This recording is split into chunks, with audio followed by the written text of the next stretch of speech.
Hi and hello, watch fans, and welcome back to the Real Time Show with me, your friendly neighborhood watchmaker, Rob Nuds. I am joined once again by our resident provocateur, David Vaucher. Ça va, David?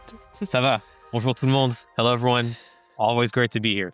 So today we are going to dive back into the mailbag. We have actually more questions than we expected. It very quickly after our most recent episode started to fill up again with people sending in new queries, and we're going to kick it off with quite an expansive question. We're going to kick it off with this one specifically because we're concerned it might run for the majority of the episode, but let's see how quickly we can buzz through it while doing it justice. Okay, this comes in from Jonathan Weiss from IG. He says, could you please share watches you think are the best value for money if you have a maximum of 500, 1,000, 3,000 and 5,000, we'll say pounds to give ourselves a little bit more spending power?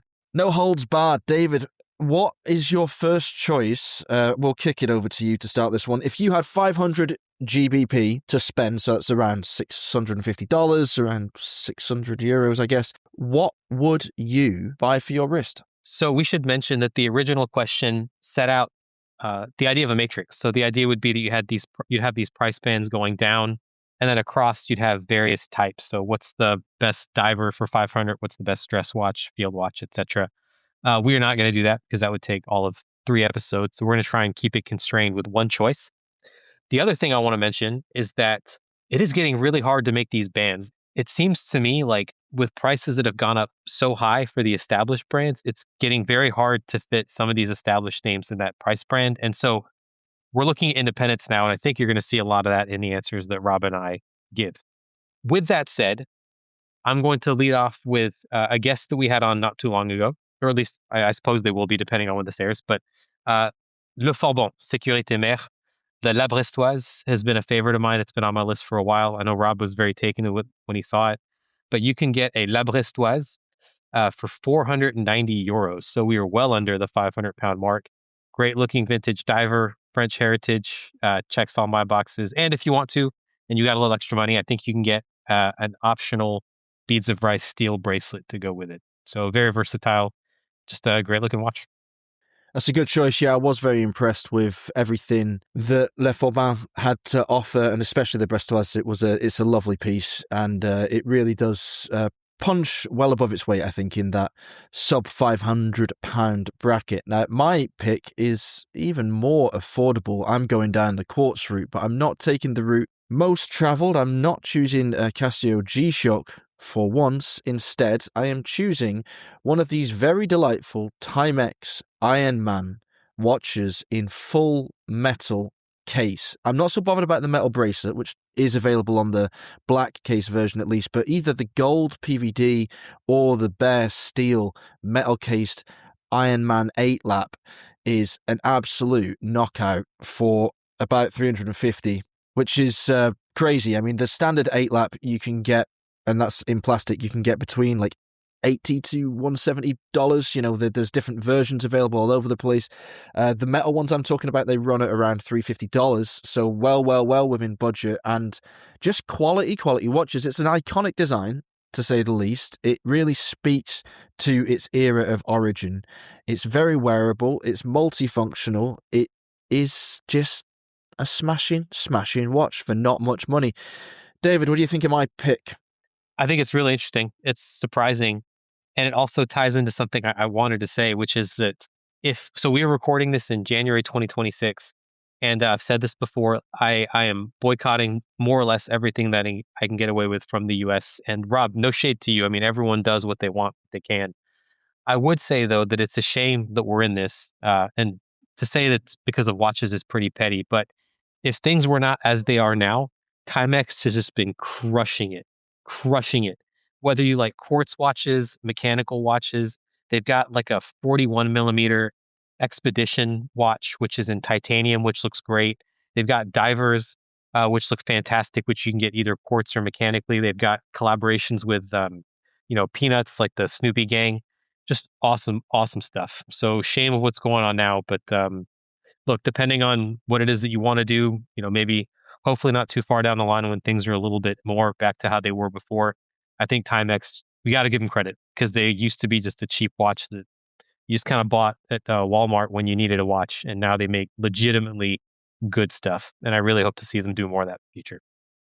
Yeah, rounding back on what you said to open your point about it being ever more difficult to find good watches within these price bands, these lower price bands.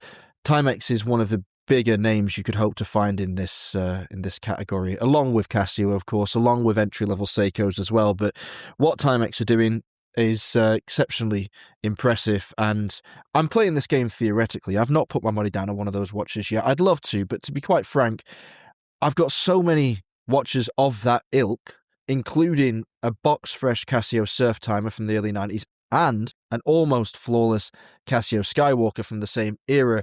Do I really need a metal Ironman 8-lap? I might treat myself to one at some point if I get the itch to buy again anytime soon, but that's an itch that has been surprisingly lacking of late. I am quite comfortable with the watches I have. I'm enjoying wearing a lot of the watches that we've designed together for the Real-Time show. And I don't feel that need to go out there and throw cash at stuff that isn't going to get significant wrist time. I did have a couple of honourable mentions for this sub 500 category because I really racked my brains for stuff that I would advocate for in this bracket. And I just want to give a shout out to Nezumi, still in Sweden, David Campo, doing his level best to provide an excellently designed product at a reasonable price. My personal preference is the Voiture still. I have the very first original one from Nezumi, plus a bunch of other ones since, but I only really wear the original. And I love it. And the other one I did consider was the Swatch Blancpain, what's it called? Ocean of Storms? I always want to give it a really dark name like Ocean of Sighs or Ocean of Sorrows, but I think it's Ocean of Storms, the black one. I like that. I think it's cool. It's within budget. And yeah. What do you think about those Blancpains, David? Any good for you? I love the Blancpain 50 Fathoms, and we've talked before about what we think about Blancpain and what we think the brand should do or should not do. They look fantastic. The Moon Swatch was its own thing. The Blancpain, the Swatch 50 Fathoms just looks like a 50 Fathoms done in plastic. And I think that's cool. It's not like I don't think it should exist. It's not for me. I'm of the mind, like, if I can't afford the actual thing, I'd rather spend my money on, something a little bit, I don't want to say more honest. That's not really fair to the people that designed the project. Whoa. Let's push the envelope there, though. You say you don't want to say you don't think it should exist, but everything else you're saying around that suggests that you don't think it should exist. So do you not think it should exist? Was it a misstep? Like I said, it definitely was trying to ride the coattails of the Moon Swatch, and they were trying to be a little opportunistic with it. It's like someone at Swatch was saying, okay, the Moon Swatch did killer numbers. It's going to be talked about for decades in business school cases. So who do we go with next? And we made some predictions around this, and I think we were all wrong. It's like early 2024. And they went with Blancpain, which is an interesting choice. I suppose, should it have existed? Should it exist? Someone in Swatch knows. Like, are they making money on it? I presume so, or they wouldn't still sell them. It just seems to me like they could have done a little bit more. Like, Pollen, I forget the name of their new dive watch. What's it? You're gonna have to tell me out, Rob. The Mare. Yeah. So that anyone that's listening to this, please just open up a browser and go check it out, because that to me is the sort of avenue they could have gone with the Blancpain. It's like the same basic shape, but the dial is very playful, and the watch just comes across as much more whimsical. Like Swatch Watch is the whimsical brand of the Swatch group. And I just think that they could have done a little bit more to play with the motifs rather than just straight up make the 50 Fathoms in plastic. Interesting. I'm getting a muddled image of what you're trying to describe here. I mean, it sounds like you're saying it should be simultaneously less serious and more shit, or is it too serious and too shit at the same time? I'm not sure. Because look, the reason why I always gravitate towards the Ocean of Storms, I'm pretty sure that's what it is because it's the most subdued. It's all black. Even the movement, because I really dislike these bright blue printed motifs on the other movements. It seems like the most respectable of the bunch, the most wearable of the bunch. The others, and I don't know why this didn't hit me quite so hard with the Moon Swatches. Maybe because I thought the concept was a bit better and a bit tighter and a bit more keenly executed. they just look like toys. Like the yellow one, the green one, the pink one, the white's pretty cool, and the blue Atlantic one is all right. I'd say those two are easily the best of the original 5. But what's going on with that? But isn't the Swatch a toy to begin with? That's the idea, right? And if Yeah, you but that's look the thing, isn't it? Toy. I'm sorry to interrupt, but the Blancpain coming in all serious and all blah blah blah, like surely it can't be that toyish. Or if it's gonna be toyish, does it need to be more toyish? Should the cases have been like translucent plastic or something to give more of an idea of water, perhaps? Like that's I'd never thought of that before, but that might have been quite cool to try that. Why not? like a jellyfish would have been awesome, like a jellyfish Yeah. theme. Like, see, no, I mean, the thing is, look, the margins on these things must be crazy because it's a 500 euro watch last time I checked, somewhere around there. And it's one of their System 51 movements, which is assembled by robots. And then their bioceramic case, which is essentially plastic, right? So, like, the margins must Yeah. be insane. It's just, it's hard. At 500 euros, you can get a lot of other stuff, which is going to be more, quote, honest watchmaking. That does not mean I don't think it should exist. I think hats off. Look, Swatch took Blancpain, which is a crazy serious brand, and gave it the Moonswatch treatment. So hats off to them for trying something. But you're right. I think they could have gone even farther. Like a clear case would have been awesome. Super luminous face to go along with that would have been awesome. Like if you're going to charge that much for a watch with relatively low input costs, go nuts on one of those inputs, like super high lume or some cool looking case. And yeah, give consumers, like you're saying, Rob, something different to latch onto. Yeah, I think that they went gimmicky in the wrong way with the decoration of the movements. Now, I will say this. I love the fact that it is a System 51 because that's an interesting movement and that's a great development, and hats off to Swatch for making that automatic. And 2, the fact that it is an automatic and therefore fulfills there has never been a quartz Blancpain and there never will be. That's a really cool, nice little addition to the story. But yeah, if they'd made the cases like translucent, and we had like a blue one and a white one, maybe sort of a tealish one that really felt a bit more like an ocean color than the bright green Indian Ocean one or whatever it was. And then they'd given me a System 51 that was actually not that like black, maybe with just Blancpain written on it, without all the colourful printing. Then, I might have been like, that's cool enough for me to take a flyer on. That feels like a summer watch I could wear. Yeah, totally fair. I think this is going to be one of those things that makes sense without making sense. Like Omega with the Moonswatch. I mean, it's in the name. Like it works fantastically. I'm just trying to rack my brain. Like we talked about this before, and I think a Hamilton or something would have made more sense. Tissot probably not because it's already entry level. The idea of a Blancpain Swatch is already pretty out there. And yeah, I think they could have just gone a little farther with. I love it exists. If that makes you happy, go for it. But yeah, I think it would have taken some more whimsy to get me to spend that much money on the product as it is. I honestly can't remember what I went for at the time when we were predicting what Swatch Group's next step could have been after the Omega Swatch collab. I can't imagine I would have put my money on Tissot or Hamilton because I don't think the price differential is enough. Yeah. So you can buy a decent Hamilton for 500 quid, right? In fact, to be honest, if you want a Swatch Group product, that's probably the place to go if that's your spending power. That or a Tissot PRX. Like, if you make a plastic Tissot, how much do you charge for it? 35 quid? True. I don't know.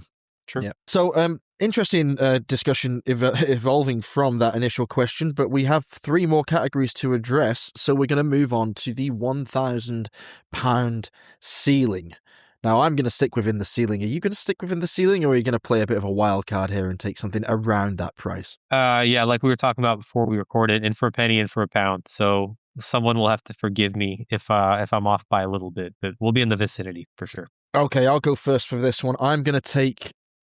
It didn't come to me immediately, but it's very unsurprising. Nobody will be amazed by my pick. I'm going for the Denison ALD Dual Time with an Aventurine dial and bracelet. I think that's a stunning combo, excellent setup, and it will be my next Denison. In fact, it's already on order. So, yeah, that was the one watch in the last, I think, maybe even 12 months that I was ravenous for. I just saw it and I was like, oh, this is a beaut for basically no money in our hobby. I know it's still £1,000. It's not like a throwaway piece, but given the wave upon which Dennison is surfing the wealth of positive feeling towards the brand, my personal relationship with Stefan and Toby behind the scenes. Like, I can't say there's anything better for that money. And the bracelet was a home run, instant success. I love it. I'd like to see you pick a better watch for under €1,000 or pounds. Sorry. Well, better is going to be subjective, and I am going to cheat not on the price here, but on the number of suggestions that I give you. So the first one I'm going to say is nakedly self-interested, but it's not. So if you don't know the Real Time Show, we don't take any ad money, and it allows us to say some of the things that we say. So the revenue comes from really awesome watches that Rob and Alon design in collaboration with people that they like in the industry. And the collaboration that I was first able to get into, which was TRTS collab number 2, was the Circula Pro Trail. Now, Circula is a brand you might not have heard of. They're out of Germany. They're run by a really nice guy named Cornelius, who's very active in our WhatsApp group. So let us know if you want to join and you can interact with him. And the Pro Trail is basically their interpretation of a field watch. But what I really like and what kind of set my engineer brain off was the fact that they really go nuts on the technology. And for the money, you get a lot. You get case hardening, you get anti-magnetism on the movement, you get a bunch of lume, quick release, spring bars. It's just a really tight package for less than $1,000. So I bought that. And then if you want to go over the budget, if you have more to spend, you can also get the hardened bracelet to go along with it, which looks pretty brutal. I don't usually opt for that. I tend to stick for the black nylon strap, but it's a really solid choice. So that is worth checking out. And then my second choice is back to the Swatch Group, the Certina DS PH1000M, I think it's called. So it's a diver reissue from the 1970s. I'm undecided. I haven't bought one. I'd like to, and I think I haven't done it yet because I haven't decided on the color. They make a typical black one, which would look great for everyday use, but they also make a really nice teal one, I think we can call it, for sea turtle conservation, which just looks really fun. It's just a little more limited because it's more of a summer watch. But those would be my 2 picks if I had £1,000 to spend. I've not seen that teal Certina, I don't think. I'm a huge fan of that line. When I was at Fratello, I remember reviewing hands-on a dark blue dial with a ceramic sort of bubble bezel insert with rose gold accents in the DS Phantom line, and it was around 1,000 again. It was like €980 or something, and it is an absolutely ridiculously heavy-hitting proposition at 3 figures. It's great. That's a brilliant choice, mate. I'd doff my cap to you. Both of them are great. I also wear my Circula Pro Trail TRTS SE on the nylon strap. Always been my preference. I think that it allows the case architecture to shine a bit more. You know, it blends into the bracelet very nicely, and if you're a bracelet man or woman, then go for that because it's excellently made, and again, just an exceptional component for the money. But I love the nylon. I love the contrast, and I think that it works with the black Explorer layout dial that we put together with Cornelius. And he is a great guy, and he does things the right way. He takes time over designing new products, and you know that when you put your money down on the Circula, you are going to get something very satisfying that will last you for life. I really, really love the Certina pick. I'm going to check out that teal dial. I also love turtles, so yeah. Anytime I can support a turtle, you got me. I'm not kidding. They're like top 5 animals for me. So maybe let's put that on the list of questions. What are our top 5 animals? I'll let you make notes when I'm answering because that's always funny. Turtles are going to be in there for me, but where will they claim the top spot? You'll have to tune into TRTS and find out. Kidding. We're going to answer it later today. Okay, moving on to the next category. I'm going to make you go first on this one. 3000 GBP. Now, it's not as heavily populated with well-known names as it used to be, as you said to begin with. So this is really the preserve for many new micros and entry-level brands. What did you go for? No, so you're right. As prices have moved up over the last 2-3 years, you have to really do some searching. And that's one wrinkle that we'll add at the very end. If you know what to look for, there's some bargains out there, but for now, sticking to MSRP, I'm going to be self-interested again and say that I have on my wrist currently the Alpina Sea Strong Diver, that just came out. That is our fourth collab, I believe. It is on the black strap, but there is also an orange strap that I have just found out exists, and I'm going to be buying that probably today or tomorrow. It looks awesome. I say that it's anonymous in the best way possible, in the sense that I know what it is, but I can wear it more or less anywhere and not have to worry about it. It's just a really good piece of equipment that does what it needs to, and I don't really give it a second thought. Or I can look at it and say, this looks awesome. So that would be a great choice if you have not even 3,000. It's like 1,900. No, I'm sorry, 2,180. I think is the price, Rob. So just over 2,000, well under 3,000. So do check that out. If you want to stay more conventional, and that's totally fine, I was thinking really, really, really hard about a well-known brand that you can get into for 3,000 pounds, and I think the only thing I could come up with was Tudor. I don't know that I have a specific model in mind because I don't have the price book in mind. But if someone wants a good watch that has pedigree, that'll look good with anything, that will last a lifetime, it's really hard to top Tudor. So I'd say Tudor, maybe a Black Bay of some kind. But yeah, that'd be my choice. Good choices. I love the Black Bay 36. I prefer the original smiley face dial with I think it was a Sellita or an ETA. I think they might have bounced between both calibers for a while. Don't quote me on that, but I missed the opportunity to get one when they were really cheap. I actually did buy one on Vinted for 980 quid, all in, box and papers.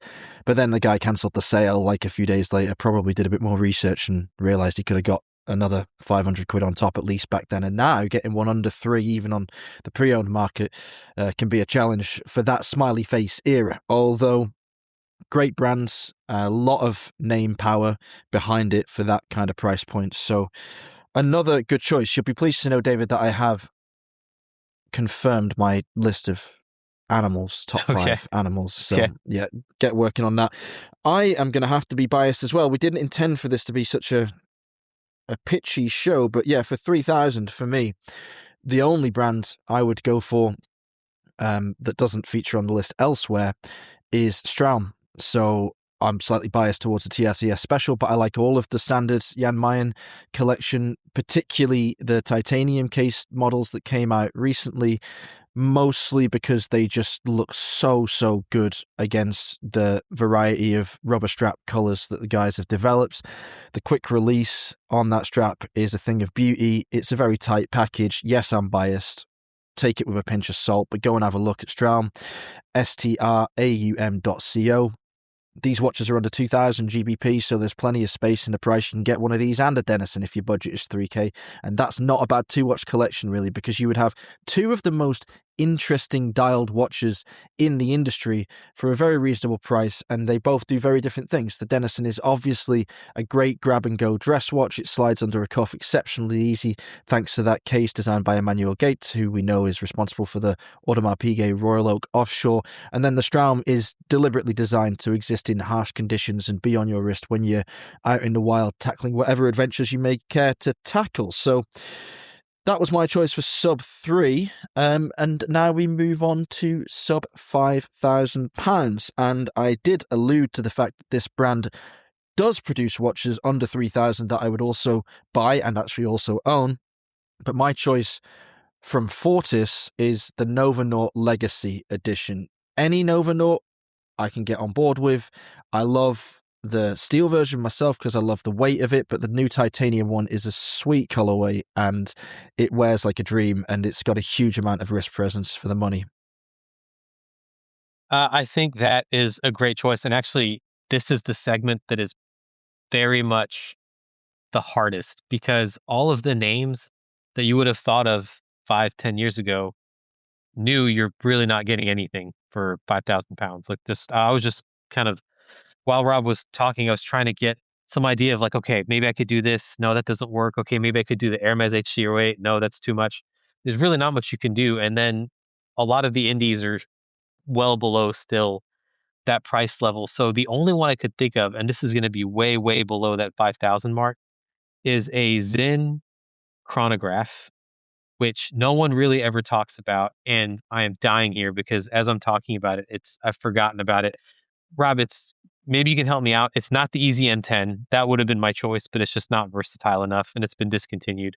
Great brand, super high tech, good looking if that's what you're into, and really good value for money. I got a lot of time for Zinn. My first expensive watch I ever bought for myself was the Zinn Hydro UX, the oil-filled quartz version. I say expensive, it was a huge amount of money for me at the time. It was about 1,500 quid. One of my favourites is a Compare layout chronograph, or a bicompax as people like to call them these days, whether that's technically correct or not, is the 356, which is a lovely watch, very compact, quite thick, available in 3 colorways. There's a sort of classic version with I'd say charcoal fume, old radium lume, black subdials. There's one with a darker grey dial, brighter numerals, silver subdials, and then I think my pick of the bunch would be the Panda, so the white dial with the black subdials. It's called the 356 Flieger Classic W, but there are a great many excellent chronographs from Zinn. I mean, Zinn make a superb product. There's no two ways about it. Nearly all serious watch fans hold Zinn up there in great esteem because they are just churning out top quality, rugged, reliable timepieces for still a reasonable amount of money.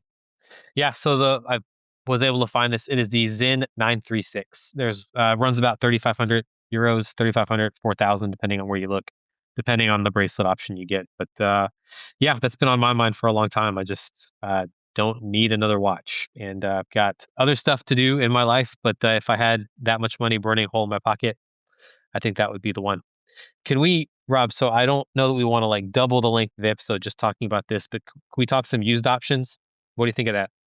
Yeah, 100%. Let's see what we can get for these. Well, all these values for used, or just a couple of choice ones? Maybe the 3 and the 5. I think that's where it gets interesting. Okay, go ahead.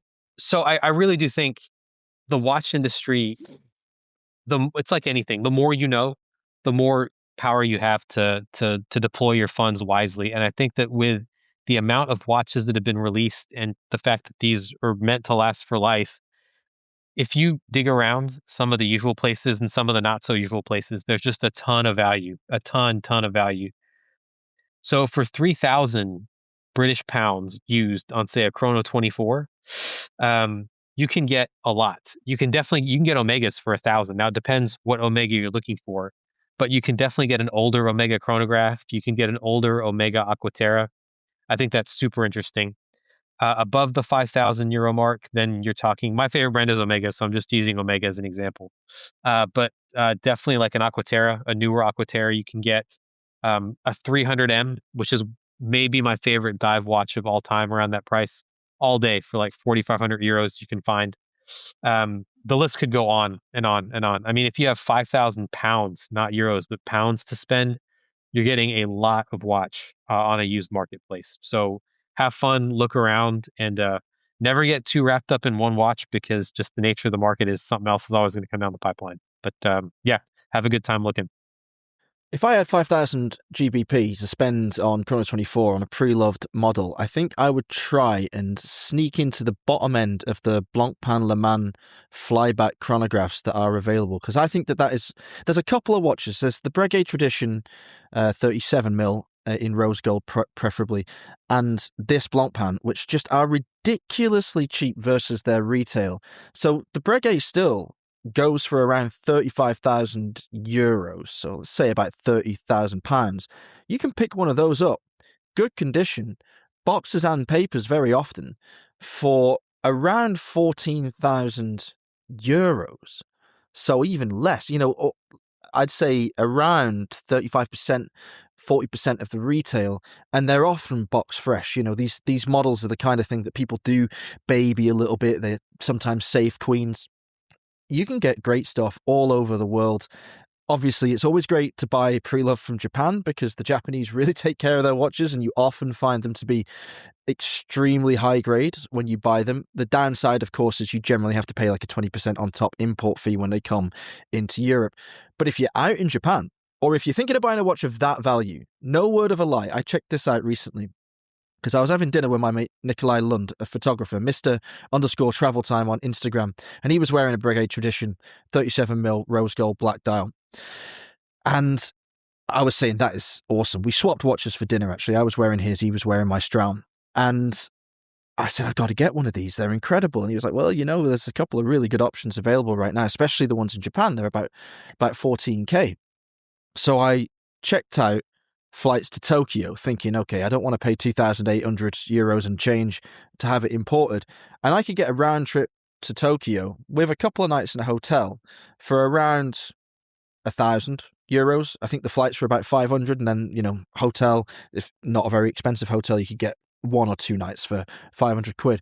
It's like, so that's going to save me 2,000. I get to go to Tokyo to actually see the watch in person. And there's plenty on the street, in Japan's many, many excellent, stacked from floor to ceiling watch boutiques, and get it. And I honestly advocate for that kind of thing. If you live in London, for example, there was a period of time, and I'm not sure what the international pricing strategy of Nomos is exactly like now, but when I was working for Nomos, the watches in the UK were 10 to 15% more expensive than they were in Europe.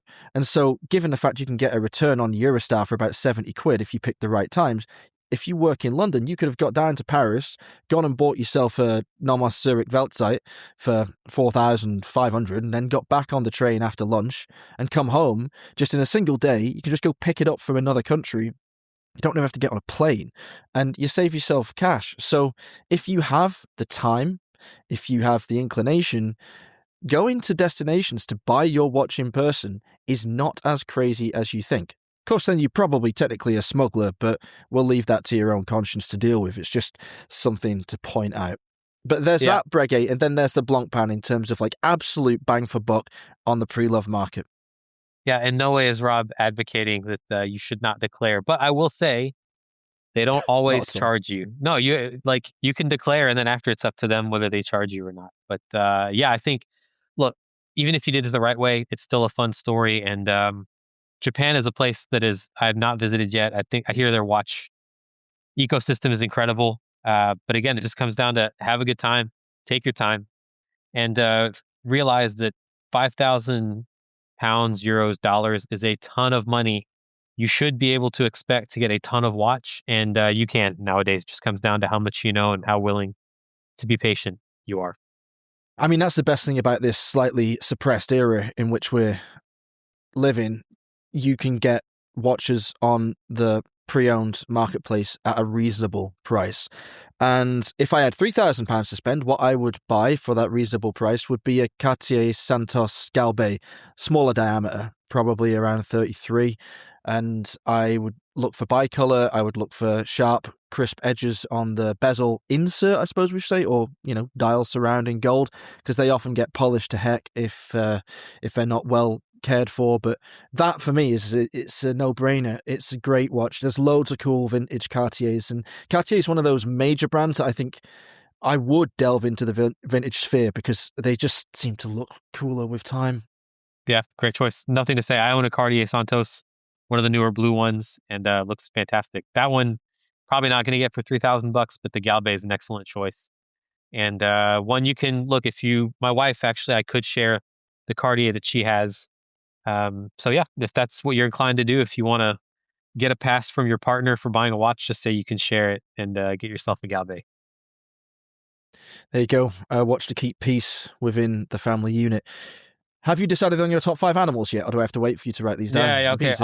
I'll give them to you. It's fine. So real quickly, I love dogs. I own 2. Love dogs. What, dogs are your number 1? Yeah, I love dogs. Love your them. Number 1 animal in the world is a dog. Yeah. Not even a wolf. No.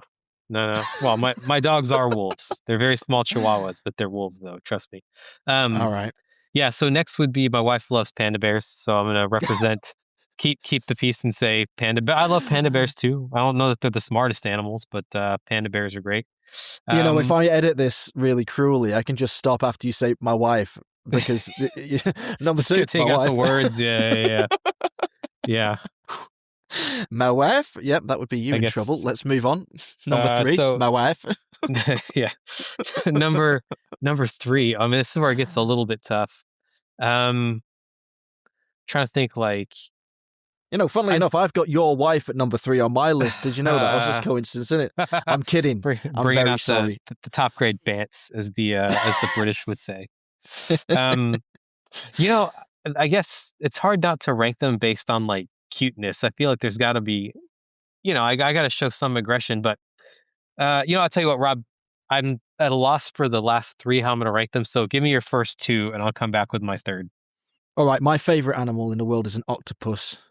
Okay. Um, it probably doesn't surprise you. I think I'm quite like a human octopus as far as I go. Fingers in many pies, multiple brains, just loads of arms. They can change color. They can squeeze themselves into tiny spaces. They are not of this world. There is no way that they are not aliens that have come from another distant planet somewhere and made our Earth their home. Thankfully, they're just super cool, really clever, and there's nothing quite like an octopus.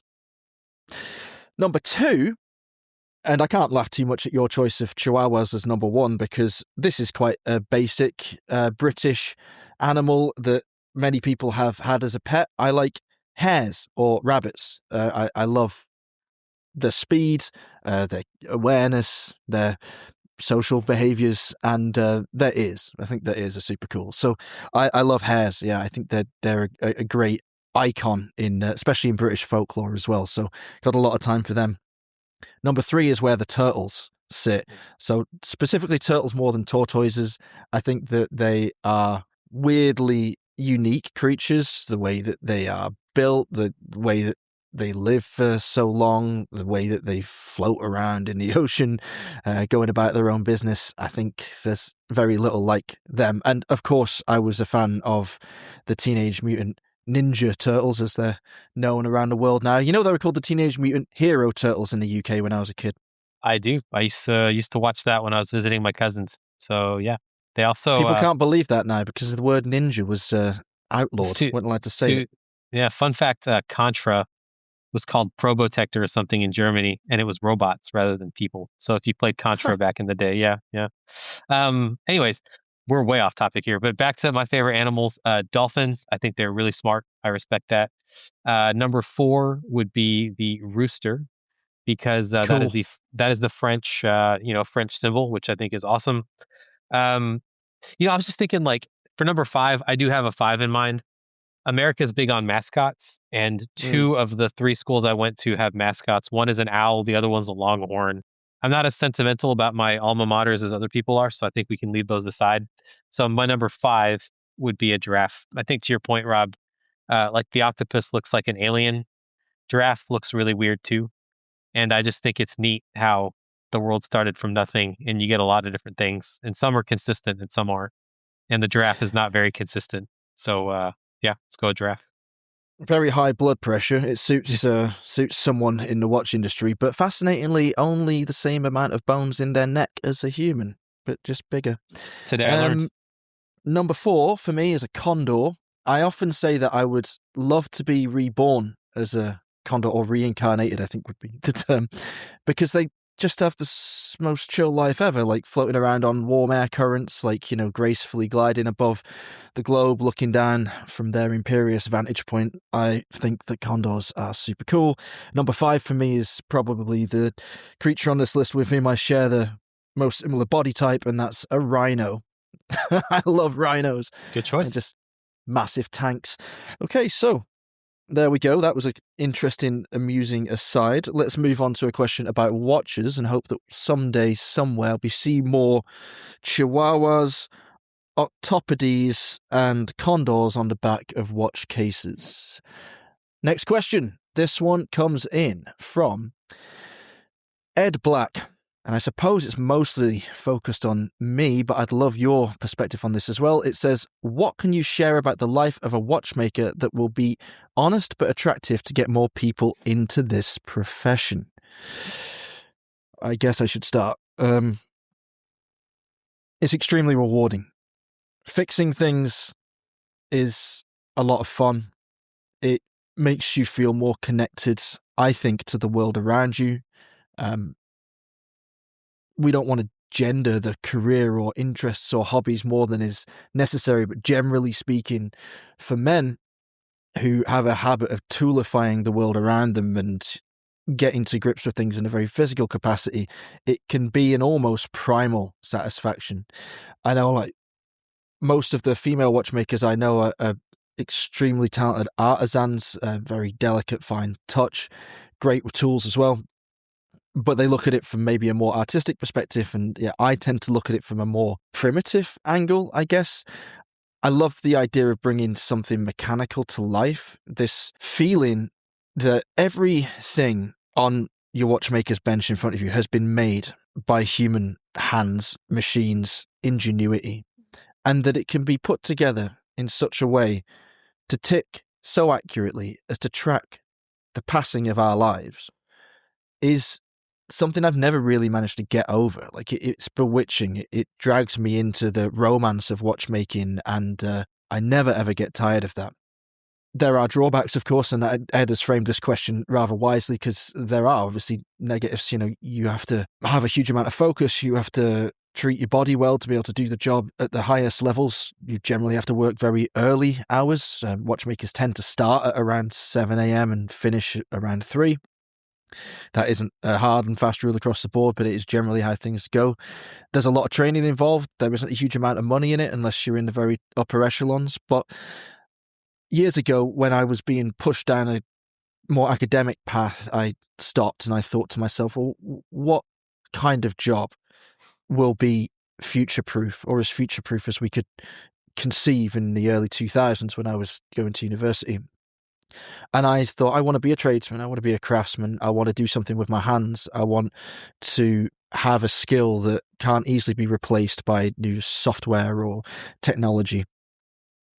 Most people on the street probably think that robots make watches already, and they do make things like the System 51, to which you alluded earlier, but still, mechanical watches require a human touch, especially the very, very, very top end, things like the record-beating Bulgari Octofinissimo tourbillons and chronographs and perpetual calendars and all these kind of things. They need a fine touch. They need a mind that can think laterally and not just linearly. So I chose this career for that reason, because I thought it was something that would probably persist at least throughout my lifetime, and I think it probably will be borne out to be close enough to correct on that for it to have been a wise choice. And I would say to any young person looking for a job that provides that kind of satisfaction and allows you to touch on the worlds of art and science simultaneously, and also become something of a philosopher through your work, watchmaking is a great choice. Don't underestimate how hard it is. Don't underestimate the dedication, the sacrifice, and the time that it takes to get to a decent level. But I think that it's one of those industries that needs people, and therefore you have a chance of making it a lifelong career if you take it. Yeah, I don't have anything direct to add other than so I studied mechanical engineering in college, so I had the same attraction to mechanical things as you did, Rob. I think the critical thing for my life, anyways, is that I graduated in 2006, which was before Instagram, before watches really took off. I had no exposure to it at all, but I'd like to think that maybe if I were redoing my life now, that might be something I'd gravitate towards, because if you're interested in mechanical systems, there's obviously not only watches, but watches are deeply satisfying in the sense that they're meant to be beautiful as much as they are functional, which I think is great. The only thing I would add, I have tinkered with watches. I've bought a little watchmaker bench. I've taken movements apart. I obviously have not worked in the industry like Rob has, but I would just say, based on what I've followed in my career, and that's really the thinking that's actually gotten me here on the Real Time Show, is that definitely do what you want to do.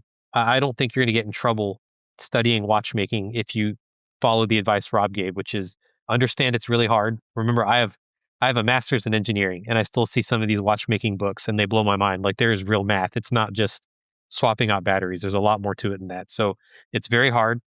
You do have to be very focused, and like Rob said, there's some constraints around lifestyle.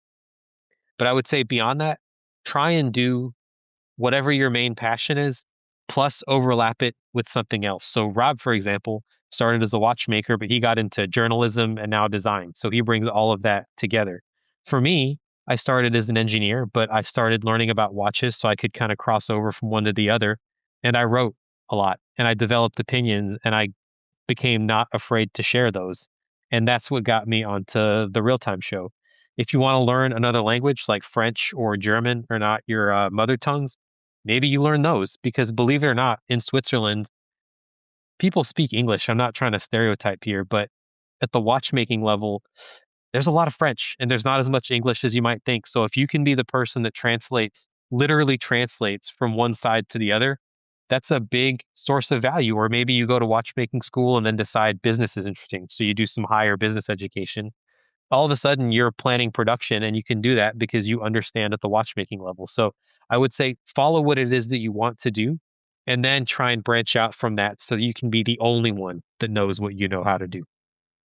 That's really, really good advice, David. And you're a great example of somebody who has a professional career and a high level of education in a tangential field to watchmaking, who has taken their passion and become part of the industry and a valuable component thereof, because you aren't constrained by being officially employed in the watchmaking hierarchy. So your insights are very valuable. And you're not wrong. The French domination of the workflow in Switzerland is a serious thing. And you would not believe how much time and money is spent by brands in the product development phase just trying to communicate exactly what they want. So if, for example, you have a passion for watchmaking and you have a talent for languages, that is a great route to follow. I do get asked a lot of the time about starting or transitioning from an existing career into watchmaking. And normally the people that are asking me are people like you that have very established careers and a great deal of experience in their current field. And they're at quite a high level. Maybe not surprising because they're into luxury watchmaking. So, they've had the exposure to this industry maybe through being consumers.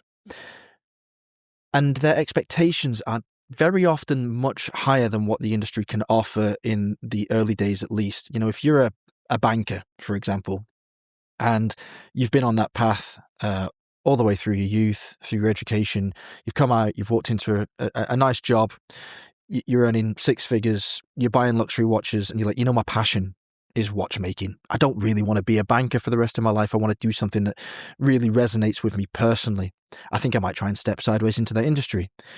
The step down from that kind of salary and that kind of lifestyle to where you need to start to become a watchmaker specifically is massive. And there are so many people that want to do the same thing.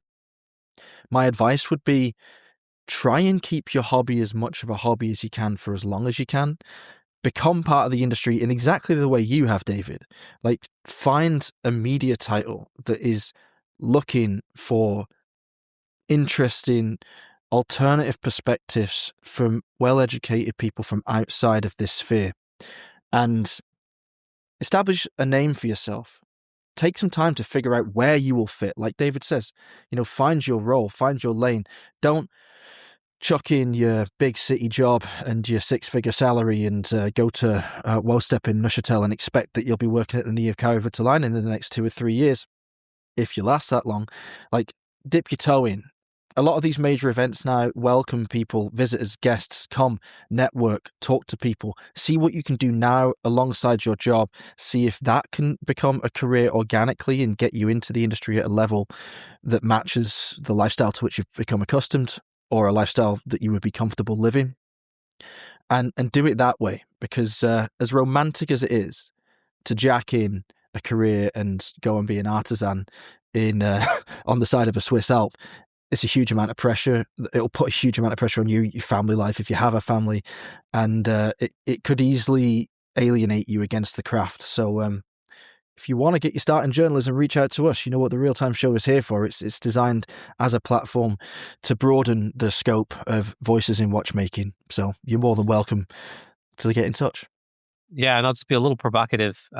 You don't necessarily have to go to watchmaking school to get noticed. I follow several Instagram accounts of people that just got started. They're like, I'm going to buy an old watch and redo it, or I'm going to polish a case and see what happens. So if what you want to do is to switch careers, I would say, first of all, if you're in a job where you're working all the time, fix that first. You should have time to explore other things.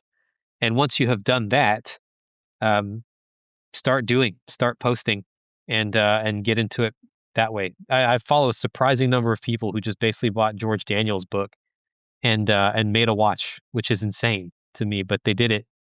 And that to me is just as valid as going to watchmaking school. Rob, you might disagree with that, but you're still a watchmaker at that point. So I don't disagree with you at all. Far from it. No, I think actually it's an interesting thing to train as a watchmaker, as I did at the British School of Watchmaking on the 3,000-hour Wostep course, which is 2 years full time, is a particular kind of dedication, but it isn't the only way you can dedicate your life to the craft.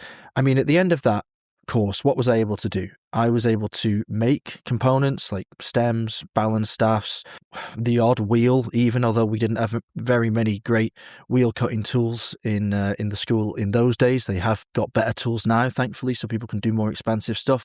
But beyond that, I mean, I could fix quartz movements, I could service chronographs, automatics, and then you go out into the real world, you get your first bench position.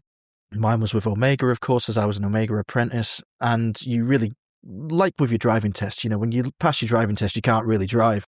Same with being a watchmaker. They say it takes 10,000 hours to become a master of any craft, and with watchmaking, it probably takes even more, to be honest. But those first 3,000 hours are just foundational. It's just groundwork. It doesn't touch on things like dial making, hand making, case making, bracelet making, even finishing. You don't have to be able to do everything at once. You don't have to be George Daniels. Very, very few people are. Very few people aspire to, and they probably shouldn't. You could become a weekend enameler, making beautiful enamel dials and mastering that craft over a couple of years in your spare time. And then you could buy off the shelf 6498s or 7s, get some cases from China, buy a pad printer. They're not very expensive and they're relatively easy to learn to use. With the advent of laser technology and the cheapness of cliche plates, it's actually affordable to do that kind of thing yourself with your own typography. Experiment with inks, of course, because pad printing onto enamel does take quite a while to get used to. But you can do it any way you want. You can become an expert in the weirdest, nichest field, and you can make that your USP. Like, for example, the one thing I was better than everybody else at school was bluing by hand. So I could blue much larger components than one would expect. Like, in my school watch that I built for graduation, I blued a double snailed ratchet wheel, and it's a totally uniform blue, and I did it by hand, and that was the thing of which I was most proud. And there were much better watchmakers than me in the course across the board in terms of cleanliness or accuracy or fine finishing, for example, but nobody could blue like I could blue, and that was my little thing. So I just made that central to my my career at that point. So yeah, you just need to find your niche and then become a master of that, and everyone has a role to play. They just need to find it. Let's move on to what will be probably our last question today, and it's a difficult one to answer. This is from Lawrence, and he says, maybe my question would be better posed to Max Busser. But for even more eclectic minds, being you guys, what if you could totally redesign an icon? Which icon would you choose, and what would you do with it?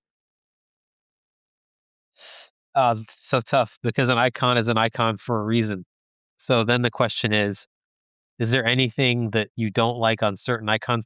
I'm going to be provocative here and say that I would redesign a royal oak because I want to wear a royal oak, but I don't want to be associated with the kind of person that wears a royal oak.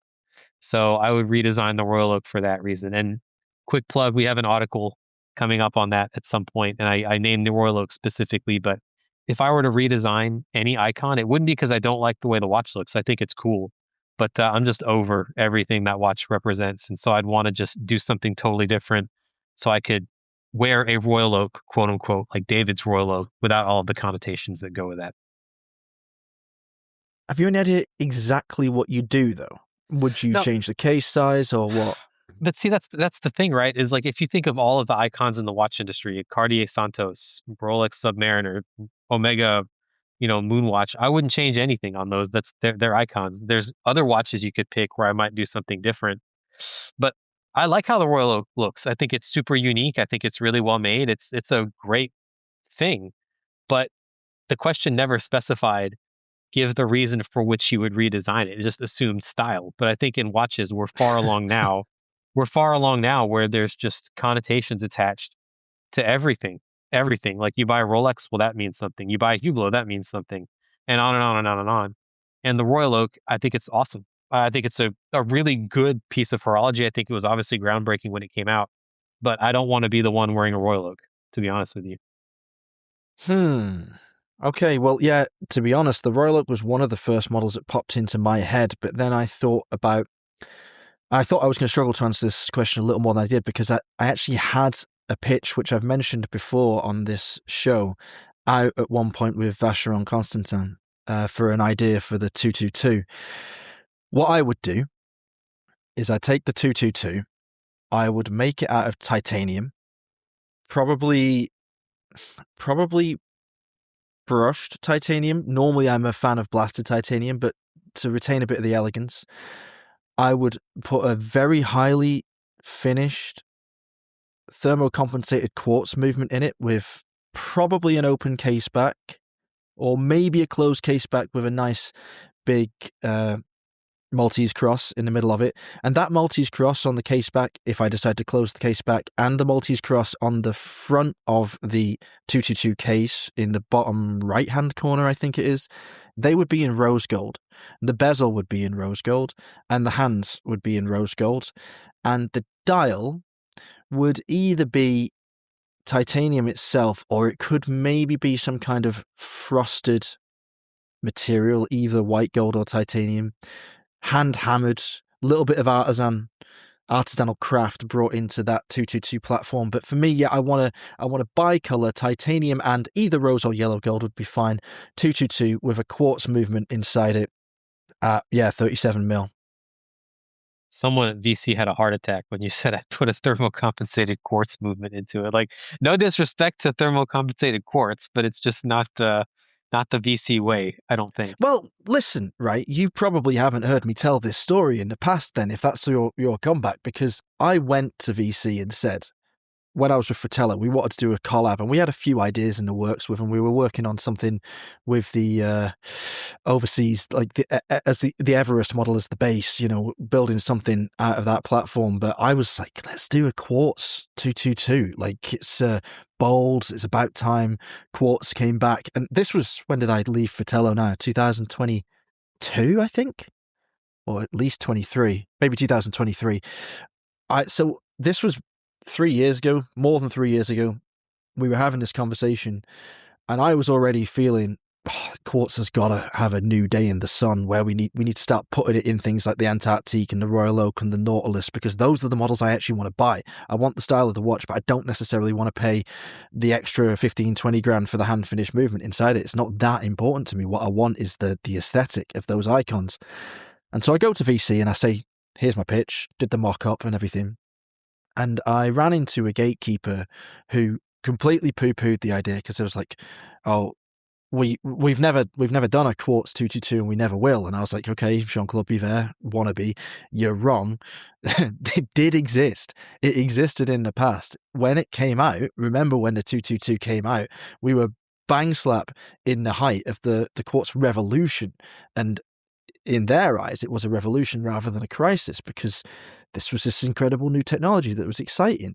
And we've kind of lost that feeling for quartz, because the technology has become so cheap to produce thanks to the economy of scale and the research that has been done into it ever since. But quartz is still ridiculous. The fact that you can get a natural material cut into a specific shape and then it oscillate at 32,768 times per second is preposterous. It's magic. It's, I've said it once already today, but witchcraft. It is just wild. And I am not a naysayer when it comes to quartz. I want it in these top level models. Yeah, I can respect that view. And I want to go back to something that you mentioned, the Everest. You know, when you think of redesigning an icon, that is how you do it. I did not have whatever the amount of money it cost when it came out, but that is a beautiful watch. And it comes from, I don't want to say out of nowhere.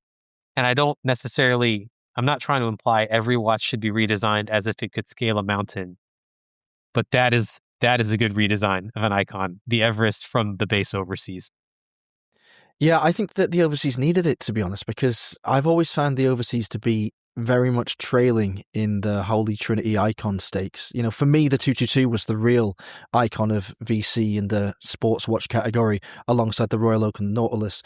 And the overseas, I never liked it. I respect it, and I respect the way that they managed to integrate the Maltese cross shape into the bracelet links, but I don't like it. You know, it's funny how you can sort of say, yeah, that's a pretty good design. Yeah, not a bad try, but not for me.